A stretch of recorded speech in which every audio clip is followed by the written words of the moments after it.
Esta parte de la presencia de Guardia Nacional, de la utilización de la Guardia Nacional para vigilar pues estos supuestos sabotajes que se hablaron en algún momento, aunque no se ha demostrado ese término, y que el hecho de que pues haya más elementos de la Guardia Nacional en el metro que en algunos estados inclusive. Es un absoluto desatino. Es muy vergonzoso cómo la propia jefa de gobierno se está devorando su historia.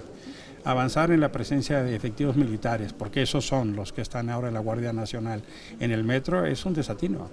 Hay 6,000 efectivos militares en el metro, ni siquiera en Sinaloa, después de todo lo que pasó con el Culiacanazo y con Ovidio, ni siquiera en Guerrero, ni en Michoacán, ni en Guanajuato. La Guardia Nacional se hizo para proteger a los ciudadanos, para combatir el delito. Y lo que estamos viendo es que lo utilizan para patear migrantes y administrar andenes en el metro. Es una vergüenza.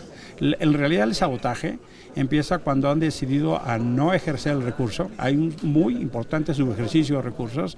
El sabotaje es ni siquiera dedicar recursos para que las escaleras eléctricas funcionen en el metro. El sabotaje tiene que ver con ni siquiera dar las piezas para que los trenes funcionen. Hay más de 120 trenes que no funcionan porque se han canibalizado. Ponen piezas de uno para otro. Y la denuncia ciudadana es así. La única línea que hicieron se les cayó, fue la línea 12. Son ellos los culpables. Y se les está cayendo a pedazos y ahora se hacen las víctimas. Me parece un absoluto despropósito que ejerzan los recursos y que le destinen recursos de manera eficaz y eficiente. El metro es la columna vertebral de la ciudad, 4 millones de transportes diarios. Que se vaya la jefa de gobierno a 6 de la tarde a Pinos Suárez, que se vaya a Pantitlán y no se esté tomando fotos con guitarras como cuando arden en Roma con Nerón. Es un desatino, la verdad. ¿Cómo ve la cuestión de los derechos de los usuarios, los derechos votación económica se consulta esta incidencia de accidentes, los que estaban pronosticados por la falta de recursos, por la falta de mantenimiento? Es la historia de una tragedias anunciadas. La gente lo ha venido diciendo en redes. Es muy complicado que no se proteja a la gente. Yo estoy seguro que eso pega, por supuesto, en el ánimo y la confianza. El metro era un tema de orgullo. Hoy es un tema de enojo, de angustia y preocupación. Oiga, y en el tema que le consultaban también los compañeros, en el caso de la solicitud del Chapo Guzmán para que se reponga pues, estas violaciones a su defensa, a la par que pues su hijo está enfrentando la posibilidad de ser extraditado. Hombre, puedo entender que haya que tutelar los derechos humanos de todos, pero ojalá el presidente le dedicara el interés, la bonomía y el respeto a los narcos. La mitad se lo dedicara a los periodistas. Toda la furia que le dedica a los periodistas, a los que no piensan como él, de todo tipo, ¿por qué no lo dedica un poquito a los que lesionan la convivencia, a los que desaparecen, incendian, atacan, lesionan, amenazan, secuestran, cobran derecho de piso? Ahora resulta que el presidente defiende a los narcos y ataca a los periodistas. Ojalá que el presidente dedicara un poquito de la actitud que tiene con los narcos hacia la prensa, hacia la sociedad civil, hacia los ecologistas. Es decir, el presidente ha decidido hacer un nuevo pacto de corrupción e impunidad, solapando el narco y atacando a los que no piensan como él. El tema del Chapo en particular ha sido como uno de los principales que trata el presidente cuando va a sus visitas, cuando se trató la vida de su hijo, cuando ahora esta solicitud. ¿Qué le parece como este vínculo de repente que pareciera? Yo claramente creo que hay un pacto. Este gobierno tiene un pacto con el narco y en particular con el Chapo. Los felicita por su comportamiento, pide que no los digan por sus apodos, genera incluso mecanismos donde no se les persigue. Hoy están el ejército que pide su intervención, no puede intervenir.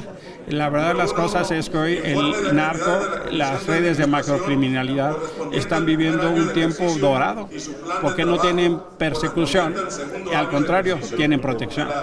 Oiga, finalmente los nombramientos de la Guardia Nacional, los que se hicieron de apenas precisamente este movimiento a la Secretaría de Seguridad Ciudadana, a la Subsecretaría, a la salida de Mejía y por otro lado pues el nombramiento de comandante en la Guardia Nacional, ¿qué le habla respecto a lo que ustedes habían advertido de la militarización de la seguridad pública?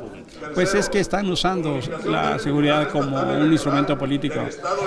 Es de llamar la atención que el anterior secretario se fue de gobernador.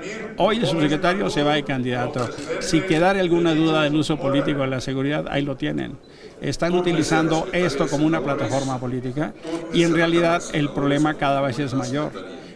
México ha optado por una ruta de militarización que infelizmente nos tiene con peores niveles de homicidios, con peores niveles de secuestro, de feminicidio, de secuestro, y no tenemos una estructura profesional porque están ocupados haciendo su carrera política. Ahí está el subsecretario, ahí está Alonso Durazo.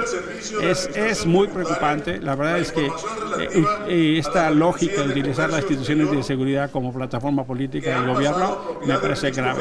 De prosperar la cuestión de las aerolíneas manejadas por la Marina, por la Secretaría de la Defensa Nacional, sería como el broche de oro a la militarización. Es que cada semana, ¿no?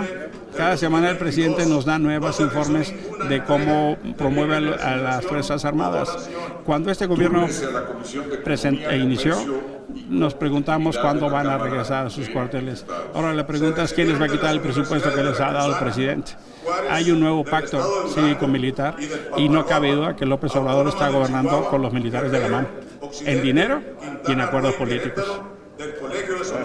Muchas gracias, que tengan un buen día. Yo nada más quiero preguntarle algo. Ya estamos a estas alturas de todo, en sus secciones ya sabemos cómo estaban las cosas. En materia de derechos humanos, ¿qué quedó pendiente? Porque ya en 8 meses creo que no se va a poder hacer mucho. ¿Qué falta hacer? Hay un caso que es en estos días muy emblemático.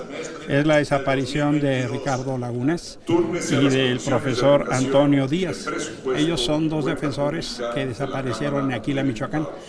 Ricardo era un abogado que venía trabajando en muchos centros de derechos humanos y el profesor era un líder de esta comunidad. Iban rumbo a Colima y desaparecieron el 15 de enero. El Comité de Naciones Unidas llamó la atención justo del grave problema de desapariciones forzadas en México.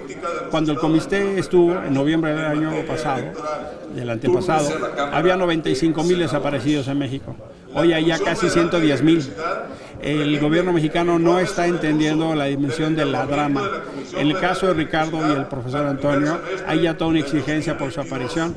Pero así como la desaparición de personas, pasa con los ataques a la prensa, pasa con los asesinatos de defensores del medio ambiente, pasa con los feminicidios. Probablemente la agenda de derechos humanos es una de las que más retraso y regresión están presentando en esta administración. Muchas gracias. Muchas gracias, que tengan muy buen día.